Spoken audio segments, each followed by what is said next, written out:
Let's talk further then about the elections in Zimbabwe this coming week with the Institute for Security Studies Piers Pigou. A very good evening to you, Piers. Very grateful for your time tonight, in fact.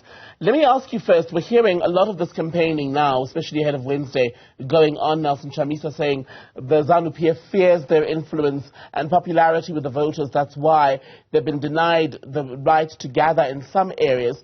They are promising change. The Mnangagwa government is also promising a better life for Zimbabweans, but does this election, this vote, have the potential to really change the lives of Zimbabweans in any significant way? Tabakile, good evening to you and your viewers.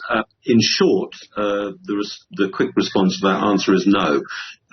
Elections will not be a panacea for the kind of change that is required in Zimbabwe. And in fact, what we find is over the years, elections have been a progenitor of division and polarization, and we're seeing that again, and we're unlikely to see some kind of national reconciliation or national strategy from whoever wins this election going forward, particularly if, as most people expect, it will be the incumbents that push over the line through a variety of tactics in a hook or by crook strategy.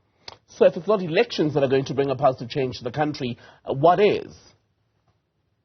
Well, this has been a subject of much discussion, Tamkila, over the last few years during the course of this second administration. There was, of course, a great deal of hope initially after Mugabe's ouster in the November 2017 coup and the lead up to the 2018 elections, that the language of reform and re-engagement and change coming from President Mnangagwa, that this was going to be a new type of governance from ZANU-PF, has sadly not materialized. And we're very much back into a lot of the kind of divisive politicking that we saw during particularly the last decade or so of Robert Mugabe's administrations. So what people are saying is that they cannot see elections in any form or shape being a gateway to change, and rather that there has to be some kind of national inclusive settlement, some kind of national dialogue. But this is extremely unlikely when you have the incumbents are fundamentally denying that there's any problems to be dealt with in that kind of national dialogue. So many of the core issues and problems that are raised by opposition and civil society activists are either ignored or denied by the incumbents and their fellow travellers. And of course, that's no basis for having a national dialogue. I'm glad you mentioned the late Robert Mugabe there, because for many years, in fact, he was the face of the multiple crises in Zimbabwe, political and economic. He was criticized for being an anti-democratic leader. He's been dead now for several years, yet the problems for the country continue. I mean, I remember the celebrations after Mnangagwa returned home that night when it was clear that Mugabe's regime had, for all intents and purposes, collapsed, right?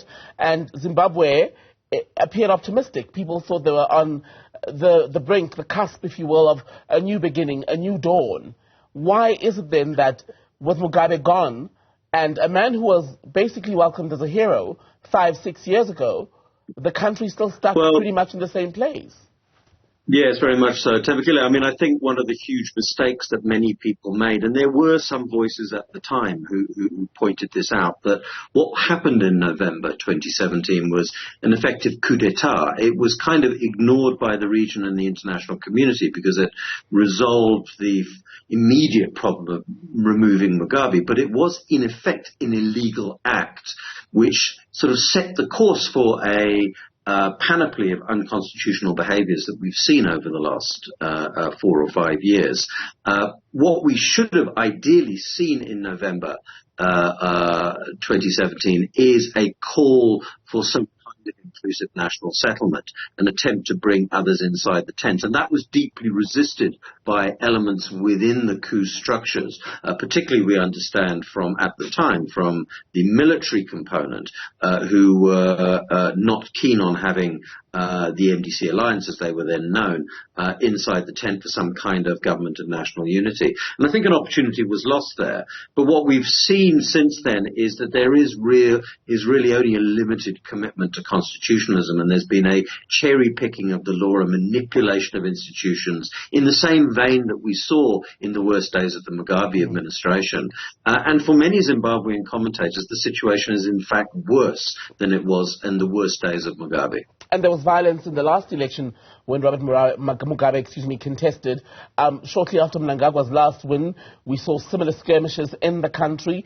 2023, are we expecting much of the same? Is there any way to avoid that when you consider just the deep lack of faith, the lack of trust that some Zimbabweans have as far as the government of the day and indeed the Electoral Commission's ability to run a fair and credible electoral process? Tabakili, there's no doubt if people are unhappy, there'll be some measure of protest, but I think in the current context, it's unlikely to be widespread or sustained. What we've seen over the last few years is a criminalization of protest in Zimbabwe under the rubric first of anti-COVID, COVID restrictions, and so forth. But what we've seen is it's extremely difficult in the Zimbabwean context for folk to come out on the streets and even protest. I mean, you have political leaders in jail now for trying to encourage protests against corruption. For example, Jacob Nagarevume, who's now serving a 4-year sentence for calling for protests against corruption. And of course, you've got the famous Sikala case, who's been sitting inside there for some time. And people are regularly arrested in Zimbabwe under the rubric of claims of public violence and so forth. We've seen that pattern of weaponizing the law before, but it's back in action again. And I think in a context where we see other aspects of civil society space being restricted, the recent passing of the Patriot Bill, for example, which has a clear chilling effect on people's desire to speak freely about the situation, the conditions in Zimbabwe are really not conducive for free and fair elections. And what about, Piers, just lastly, the government of the day's lack of trust, if you will, or suspicion of some of the observer missions, especially the Europeans? We had just last week Chris Maruleng from Good Governance Africa, who was, for all intents and purposes, kicked out of the country. If observers who want to go and observe, indeed, this election are unable to do so, regardless of where they're from, what does that mean for the credibility of the process? And is there anything to be looked into as far as the suspicion of the government, as far as the motives of some of these missions?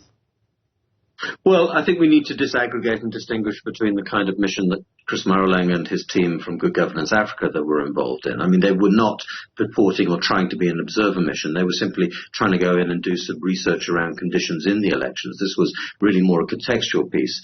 And there isn't clear guidance on what that requires in terms of permissions from the state. So they weren't looking and seeking for observer status from the Zimbabwe Electoral Commission, unlike the European Union Observer Mission, which of course is a formal observer mission.